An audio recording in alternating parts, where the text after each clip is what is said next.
Am I wrong for not reconciling with my wife after her best friend ruined our marriage?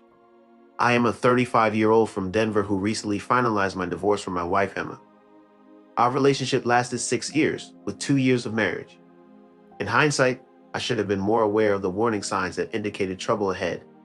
Despite this, I chose to overlook them because of my feelings for her, or what I believed to be love at the time. The root cause of the issues in our relationship was Stacy, Emma's best friend. Have you ever encountered someone and instantly felt that they were trouble? That perfectly describes Stacy. She was loud, self-centered, and always craving attention. I sensed from our first meeting that she was scrutinizing me, searching for a way to cause problems. However, Emma did not share my concerns. To her, Stacy was more than a friend. She was a college soulmate who had always been there for her. I decided to tolerate Stacy's behavior for Emma's sake. But Stacy had a talent for provoking and aggravating situations, and things started to spiral during the wedding ceremony. I proposed to Emma after 3 years of dating, during which we were already living together. It felt like the natural next step in our relationship. Emma was overjoyed, and initially so was I. However, things took a turn when Stacy, a friend of Emma's, began to interject. At first, it was minor things like criticizing our color scheme as being too basic, which I brushed off. But then she started insisting on vegan catering for the wedding despite there being only a couple of vegan guests. The final straw was when Stacy demanded to walk down the aisle separately before the bridesmaids, citing her support through Emma's past struggles. I was taken aback and tried to reason with Emma that this was our wedding, not a day for others to dictate. Age to perform. Your sister already holds the role of maid of honor. That's sufficient. Emma became defensive, claiming I was making a fuss over nothing. Meanwhile, Stacy reacted as if I had insulted her very existence. "Wow," she exclaimed. "I didn't realize your fiance was so controlling." Those words stung. However, instead of standing up for me, Emma gave in. "It's just a small thing," she reassured me later. "If it makes her happy, what's the harm?" Consequently, Stacy was granted her grand entrance. Striding down the aisle with the air of a bride, my parents' awkward gazes were palpable from the front row. Yet, I gritted my teeth and smiled for the photos, thinking that once we were married, this drama would end. Oh, how wrong I was. Following the wedding, Stacy did not vanish as I had hoped. Instead, she integrated even further into our lives. Emma and I would discuss upcoming plans, and like clockwork, Stacy's name would inevitably surface. "Oh, I already invited Stacy to join us," Emma would casually mention. "Oh, Stacy, always in the mix," as we should go to this restaurant instead of that one. It was like we couldn't make a single decision without her input. I tried talking to Emma about it gently at first. I said, "I like that you have a close friend, but I feel like Stacy is way too involved in our lives. Can we set some boundaries?" Emma got defensive. "And then she's my best friend," she said. "I can't just shut her out. You don't understand everything she's done for me." Maybe I didn't. I wasn't there for the college years, the breakups, all of that. But what I didn't understand was that Stacy didn't respect me or our marriage, and Emma was so wrapped up in their friendship she couldn't see it. I wanted to believe Stacy wasn't intentionally trying to sabotage me, that maybe she was just one of those people who don't know when to step back. But deep down, I think I knew Stacy didn't like me, plain and simple. And the more involved she got, the more obvious it became. I don't know why I didn't put my foot down sooner. Maybe I thought it wasn't worth it. The failure to address the issue led Stacy to believe it was acceptable to intrude into our marriage. By not speaking up, I unwittingly allowed her to weave herself deeply into our lives, causing irreparable damage. Approximately a year into our marriage, Emma and I had established a comfortable routine, working, enjoying date nights, and binge-watching shows. While weekends weren't flawless, they were tranquil until a fateful Friday evening when Stacy arrived at our doorstep, weeping as if her world had crumbled. At the time, Emma and I were planning to prepare tacos and watch a movie. As I was chopping onions, the doorbell rang. Emma went to answer it, and soon after, I could hear Stacy's cries. Peering out from the kitchen, I saw her clinging to Emma, appearing distraught with mascara running down her cheeks. "He's left me," she lamented. "I can't face this alone." Emma invited her in, exchanging a knowing glance with me that conveyed, "We'll discuss this later." Meanwhile, I remained frozen in the kitchen, knife in hand. Stacy, feeling like she had entered a nightmare, collapsed on the couch and vented about her sudden breakup with her boyfriend of 2 years. Emma comforted her while I tried to focus on cooking tacos in the kitchen. Despite my efforts, I couldn't help but overhear Stacy's dramatic retelling of the breakup. Apparently, Jack had ended things via text, claiming they weren't compatible. Stacy adamantly believed she had been a perfect partner, and Jack was emotionally unavailable. When Emma asked if she had a place to stay, Stacy hesitated, not wanting to turn to her parents or busy friends. Feeling a sense of dread, I anticipated what was coming next. Sure enough, Emma turned to me and asked if Stacy could stay with us for a few days until she could stand on her own.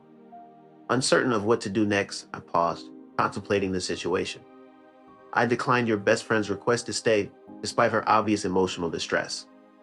I put on a fake smile and agreed to it anyway. Initially, I tried to show understanding and give Stacy some space as she dealt with her heartbreak. I allowed Emma to take the lead in supporting her during the first few days. However, as time passed, it became apparent that what was supposed to be a temporary stay was turning into an indefinite arrangement. Stacy was not just a guest in our home, she was taking over. The once tidy guest room was now a chaotic mess of clothes strewn about, empty cups, and takeout containers scattered everywhere. It resembled a teenager's room post-breakup, yet Stacy was a 34-year-old woman. She practically made the living room her own, watching loud reality TV shows and monopolizing the couch. Twice, I returned home to find her lounging in her pajamas, munching on chips and engrossed in a dating show. She barely acknowledged my presence, merely grunting a brief response between bites. In the midst of chaos in the kitchen, Stacy's lack of cooking skills didn't deter her from utilizing our cookware as if she were starring in a culinary competition. Unfortunately, she neglected to clean up after herself, leaving dirty dishes in the sink and half-finished meals on the counter. Concerned about the situation, I expressed my frustration to Emma, acknowledging Stacy's challenges, but emphasizing that she was treating our home like a hotel. Emma sympathized but highlighted Stacy's difficult circumstances, suggesting she needed more time to adjust. Feeling exasperated after enduring 2 weeks of this behavior, I pressed for a resolution. Emma promised to address the issue with Stacy, but their conversation did not yield any improvements. Instead, Stacy accused us of making her feel unwelcome and offered to leave. Despite Emma's attempts to reassure her, the underlying problem remained unresolved. "Are you okay?" It was maddening. Stacy knew exactly how to manipulate Emma, and Emma fell for it every single time. The final straw came about a month in. One Saturday morning, I went out to the backyard to grab some tools for a DIY project I'd been working on. To my surprise, I found my drill saw and several other tools scattered across the patio. Stacy was sitting on the grass with a pile of random lumber, painting them neon colors. "What is this?" I asked, gesturing at the mess. She looked up, unconcerned. "It's for my therapy. My counselor suggested I do something creative to process my emotions." I blinked, confused. "Did you go through my tools without asking?" She shrugged. "I didn't think you'd mind." I'd had enough. I went back inside and found Emma in the kitchen. "She needs to leave," I said firmly. "This isn't a request anymore." Emma looked at me, surprised by my tone. "What happened?" "She's treating this house like her personal playground." "I'm done, Emma. I've been patient, but this isn't working. She has to go." Emma nodded in agreement. Rubbing her temples, I decided to have a direct conversation with Stacy. I made it clear that the current arrangement was unsustainable and she needed to find another place to stay. Despite Stacy's pushback, I stood firm in my decision, emphasizing that it was time for her to move out. With Emma's support, Stacy eventually left over the following week. As she drove away, there was a sense of relief, knowing that the house was once again ours. Yet I understood that this wasn't the end of the situation we heard from Stacy.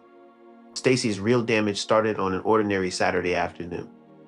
Emma had gone out for her usual brunch with Stacy. Not that I was thrilled about it, but I stopped commenting on their meetups months ago. What was the point? Stacy was going to be part of Emma's life regardless of what I said. I stayed home, planning to use the quiet time to run some errands. Nothing exciting. Grocery store, laundry, a bit of yard work. By the time Emma got back, I was in the kitchen putting away groceries.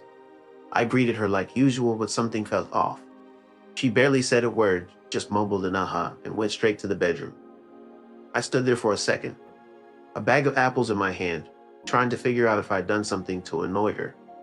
Maybe she was just tired. I shrugged it off and continued putting things away. For the rest of the day, Emma was distant.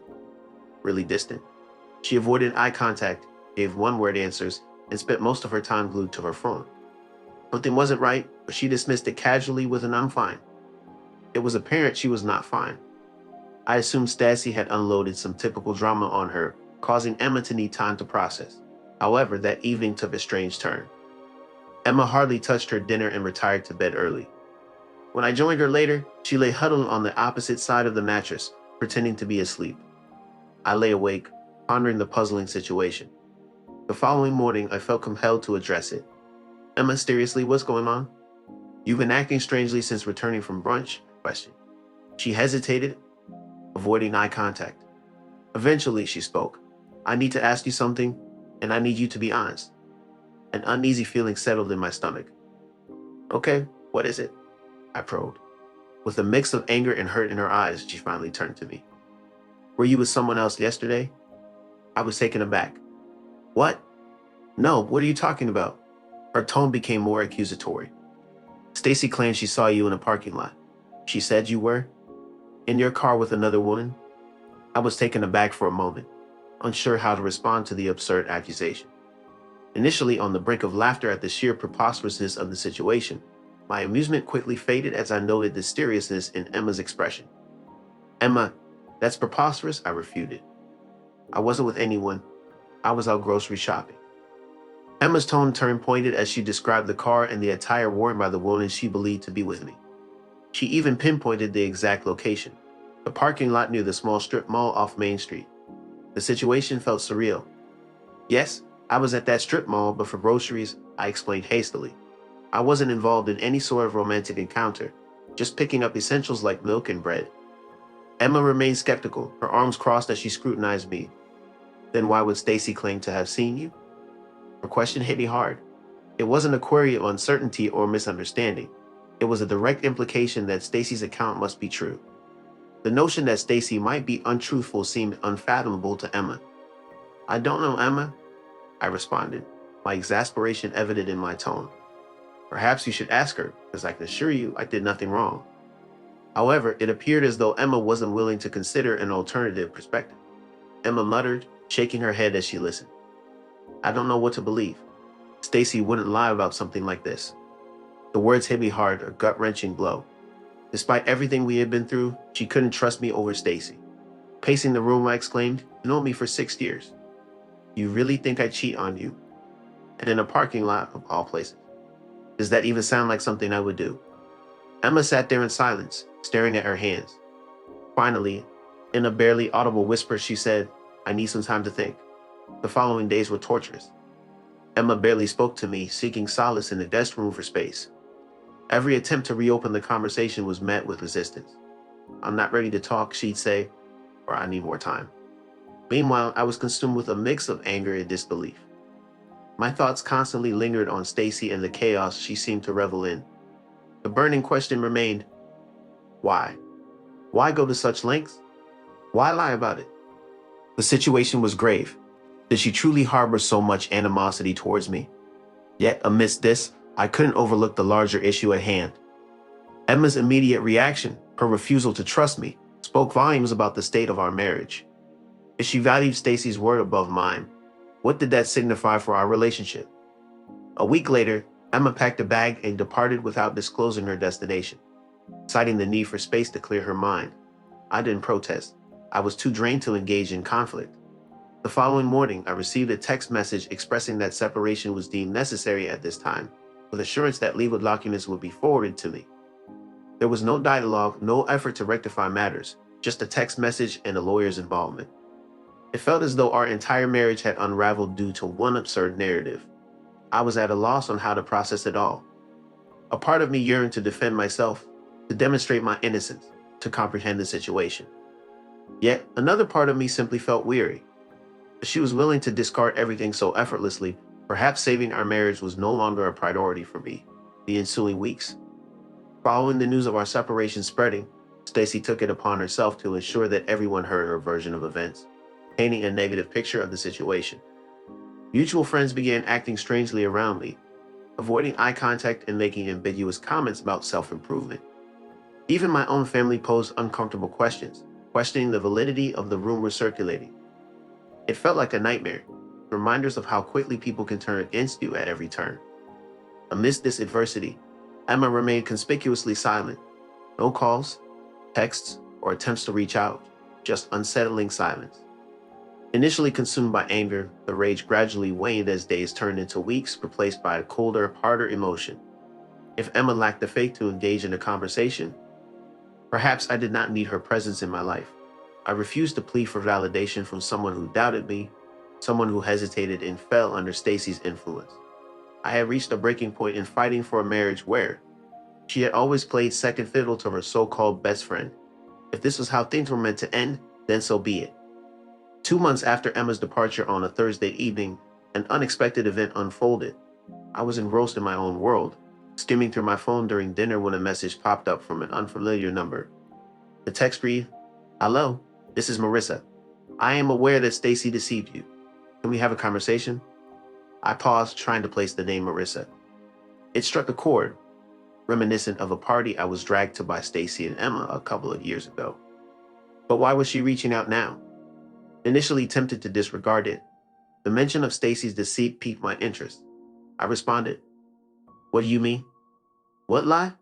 Almost immediately, her response came through regarding the cheating incident. "Stacy confessed to fabricating it. I believe you should see the evidence." The following day, I read the vows with Marissa at a quaint coffee shop downtown. She sat by the window awaiting my arrival, tinkering with her. Her phone lay on the table as I sat down across from her, feeling a mix of curiosity and dread. "Thanks for meeting me," she said, looking nervous. "I wasn't sure if you'd even want to talk." "Well, I'm here," I replied. "What's this about Stacy lying?" She pulled out her phone and opened up a text conversation. "I've been friends with Stacy for a long time, but after this, I can't stay quiet anymore. I need to know what really happened." She handed me the phone, and I started reading. The messages between her and Stacy were shocking. "Stacy, Emma finally left him. She actually believed me," Marissa had texted. "What are you talking about, Stacy?" I had replied. "I told her I saw him making out with some random woman in his car. You should have seen her face. Priceless." "Marissa, are you serious?" "Why would you do that, Stacy?" I asked. "Because he's a controlling jerk and she's too naive to see it." I had to help her out. I kept scrolling, my hands trembling with rage. It got worse. "Stacy, it's not like their marriage was going to last anyway. Emma is so gullible. She believes everything." I said to Marissa and Stacy, "This situation is really messed up." Stacy, "Well, who needs him anyway? Now at least I won't have to listen to stories about their perfect marriage anymore." I couldn't continue reading, so I handed the phone back to Marissa. My jaw clenched so tightly that it hurt. "Did she really say all that?" I asked in a barely audible voice. Marissa nodded, looking genuinely upset. Yes, she spoke about it as if it were some sort of achievement. At first, I didn't believe it, but when she began mocking Emma for being so gullible, I realized how twisted it was. I sat there, trying to process the information I had just read. Stacy hadn't just deceived, she had actively ruined my marriage and ridiculed Emma in the process. She had manipulated her best friend out of pure jealousy and malice. "Why are you telling me this now?" I finally asked. "Why not sooner?" Marissa looked down at her coffee. "I don't know, I guess I was frightened. Stacy can be really intense, but I couldn't stay silent anymore. It's not fair to you, and it's not fair to Emma." I took screenshots of the conversation. After the eventful day, I expressed my gratitude to Marissa for accompanying me during the drive home. However, thoughts of the conversation consumed my mind. My emotions were not just limited to anger. They had escalated to fury. I was infuriated with Stacy's manipulative and selfish behavior, Emma's easy susceptibility to it, and my own inclination to overlook Stacy's actions for far too long. Despite the rage, a sense of validation washed over me. I had been carrying a burden for months, questioning if I could have handled things differently. The evidence showed that this situation was not my fault. Stacy had orchestrated it all, and Emma had unknowingly played her part. By the time I arrived home, my fury had transformed into a cold, calculated resolve. I decided not to react impulsively or hurl accusations. Instead, I chose to address the situation appropriately. I swiftly forwarded the screenshots to my lawyer, along with a brief message stating, "This is the truth. How can we proceed?" As I contemplated reaching out to Emma, I paused, reflecting on the best approach. I hesitated at first, unsure of what the point would be. She had already made her loyalties clear. Yet, a part of me believed she deserved to know the truth, even if it wouldn't change anything. After deliberating for a few minutes, I composed a message. "We need to have a conversation. It's essential." Surprisingly, her response arrived quickly. "What is it?" Getting straight to the point, I informed her that I had evidence of Stacy's falsehoods and suggested meeting in person. There was a pause before she replied, agreeing to meet the following afternoon at a park near her new place. Although I had no desire to rekindle our past, I felt compelled to ensure she understood the truth to vindicate myself. Initially, I considered confronting her bluntly with the incriminating screenshots, but I realized the importance of maintaining composure. I didn't want her to perceive me as overly emotional or dramatic. When Emma arrived the next day, she appeared unsure and somewhat nervous, clad in her usual hoodie and jeans but lacking her usual confidence. She used to carry the burden. Spotting me, she offered a small wave before walking over. "What's this about?" she asked, crossing her arms defensively. Not hesitating, I took out my phone, showed her the screenshots Marissa had sent, and said, "Read this," my voice lacking any emotion. Emma, looking puzzled, read through the messages. Initially, her expression was neutral, but as she scrolled further, her face transformed. Her eyes widened, her mouth dropped, and as she reached the final message, she paled. With trembling hands, she returned the phone to me. She lied, she whispered to herself. "Yeah," I responded, trying to maintain a steady voice. "She lied about everything. Fabricated the cheating story to break us apart, thinking it was amusing." Emma sank onto the bench next to me, staring at the ground. I didn't know," she softly admitted. "I didn't think she would ever deceive you." "That's the issue, Emma," I concluded, my tone unintentionally sharp. "That's the problem, Emma. You acted without hesitation or doubt. You simply accepted her version of events and threw me to the wolves." She visibly flinched at my words but remained silent. "Can you imagine how degrading this entire ordeal has been for me?" I went on, expressing my frustration at how my friends, family, and colleagues all began to see me differently, as if I were some kind of criminal simply because you couldn't take a moment to inquire about what truly occurred. Tears began to well up in her eyes. "I believed I was doing the right thing," she said. "Stacy has been my closest friend for years. I trusted her." "Well, that trust has cost you your marriage," I responded sharply. Emma looked up at me, tears streaming down her face. "I am deeply sorry," she said, her voice filled with emotion. "I truly had no idea. I swear, I had no idea." "And that's precisely the issue, Emma," I replied, my tone now gentler yet resolute. "You were unaware because you didn't bother to give me a fair opportunity. You placed more trust in her than you did in me, and it speaks volumes about how you perceived our relationship." We lapsed into silence for a few minutes, the heaviness of the situation weighing heavily in the air. Finally, after a pause, Emma spoke. "I'm cutting her off," she said quietly. "I'm never speaking to her again. We can fix this. We can go to counseling, work things out. I'll do whatever it takes." I sighed, running a hand through my hair. Part of me wanted to believe her, but the truth was the damage was done. She had chosen Stacy over me without a second thought. "I don't think we can fix this," I said finally. "This isn't just about what Stacy did. It's about how easily you believed her, how little you trusted me. That's not something you can just work through." Emma started crying harder. "I was so foolish," she sobbed. "I should have talked to you. I should have trusted you. Please, just give me one more chance." I shook my head. "I'm sorry, Emma, but I can't. This isn't just about forgiveness. It's about trust, and once that's gone, it's almost impossible to get back." She kept crying, and for a moment, I almost felt bad for her. Almost. But then I remembered all the nights I spent alone, wondering what I could have done differently. All the friends who abandoned me because they chose to believe Stacy's deceitful stories, all the moments I second-guessed my own value due to Emma's swift dismissal. It made my sympathy disappear in an instant. "I think it's time for us to part ways," I declared as I stood up. While I wish circumstances could have been different, this is the reality of our situation now. As I walked away, Emma remained seated, tears streaming down her face. I chose not to look back. For the first time in months, I sensed the return of agency over my own life. Later that evening, Emma reached out with a lengthy text, filled with apologies and pleas for reconciliation. I chose not to respond. There was nothing more to be said. While Stacy's falsehood was the catalyst, the true downfall of our marriage was Emma's absence of trust. At this juncture, I had no desire to mend what was irreparably broken. Instead, I shared the screenshots with some mutual friends who had distanced themselves from me. No words were necessary. The messages spoke for themselves. Shortly after the incident, my phone was flooded with apologies and messages of support. One friend exclaimed, "Wow, I can't believe Stacy did that," while another admitted, "I'm so sorry I ever doubted you. You didn't deserve this." It was comforting to receive validation. but I wasn't keen on reviving those friendships. If they were quick to believe the worst about me, they were not the type of people I wanted around. As for Stacy, I chose not to confront her. What would be the point? Her true colors had already been displayed, and I wasn't going to give her the satisfaction of knowing the extent of the damage she caused. A few days later, I started hearing rumors through the grapevine. Even though I had distanced myself from most, a couple still felt compelled to keep me updated, perhaps driven by guilt for initially siding with Stacy. One friend, Sarah, called and informed me, "You're not going to believe this, but Stacy has essentially been blacklisted from our friend group." After Marissa shared the screenshots with more people, word quickly spread about Stacy's actions, causing others to distance themselves from her.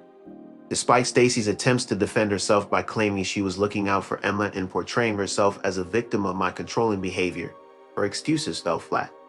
"She's totally spiraling," Sarah remarked, chuckling at Stacy's social media posts where she portrayed herself as a victim and accused others of turning against her. Intrigued, I decided to check Stacy's profiles incognito and found numerous posts where she lashed out at those who had abandoned her, claiming she had only been trying to help. One post in particular declared, "Guess people can't handle the truth. I stood up for Emma when no one else would, and now I'm the bad guy. Pathetic." However, the comments on her posts were far from sympathetic, with most people calling her out for her manipulative behavior and the damage she had caused. It was satisfying to see her finally facing consequences after everything blew up. Meanwhile, Emma's life wasn't looking much better. She moved back in with her parents, and from what I heard, things were tense there. Her mom, who'd always been a bit skeptical of Stacy, was furious when she learned the truth. A mutual friend told me about a pretty heated argument Emma had with her. Apparently, her mom told her, "You threw away a good man for a liar. How could you be so foolish?" Harsh, but honestly, she wasn't wrong. Emma was struggling to piece her life back together, but it wasn't going well. Her attempts to reconnect with some of our old friends were met with mixed reactions. A few were willing to forgive her, but most weren't. They'd seen how quickly she turned on Lee and didn't want to risk being put in the same position. "She looks miserable," Sarah told me in one of our few conversations. Despite trying to appear strong, it was clear that Stacy was filled with regret as she lost her job a few weeks later. Marissa, her coworker who remained at the company, informed me through a brief text message Stacy was fired today. It seemed that Stacy's actions had finally caught up with her at work, resulting in her colleagues shunning her. Known for stirring up drama in the office, her behavior led to alienation from her peers. Eventually, her boss dismissed her, citing interpersonal conflicts as the cause. While one might expect sympathy towards her, I couldn't find it within me. After years of manipulation and chaos, Stacy was now facing the consequences of her actions. On the other hand, my life continued to improve. Months later, I unexpectedly crossed paths with Marissa at a coffee shop. As we conversed, she updated me on the latest news. Emma actually reached out to Stacy a few weeks ago, she said with a dismissive eye roll. Well, Emma tried to apologize, saying she wanted to move past everything, Marissa explained. But Stacy just laughed in her face, called her pathetic for even trying, and said she was better off without her. I shook my head, a mix of amusement and disbelief. Sounds about right. Stacy doesn't know how to take responsibility for anything, Marissa smirked. Yeah, well, they're both getting what they deserve. Looking back, I can't say I'm glad everything happened the way it did, but I am grateful for where I ended up. The toxic dynamic between Stacy and Emma was a ticking time bomb, and I just happened to be the collateral damage. But in the end, they destroyed each other, and I got to walk away with a clean slate. It's funny how life works sometimes. Karma doesn't always hit right away, but when it does, it hits hard. Emma and Stacy learned that the hard way, and honestly, I'm okay with that. They made their choices, and now they're living with the consequences. Cheers. As for me, I'm moving forward. I've built a life that makes me happy, surrounded by people who actually care about me, and that's the best outcome I could have asked for. If you liked it, don't forget to leave a comment and support the channel by subscribing. See you in the upcoming stories.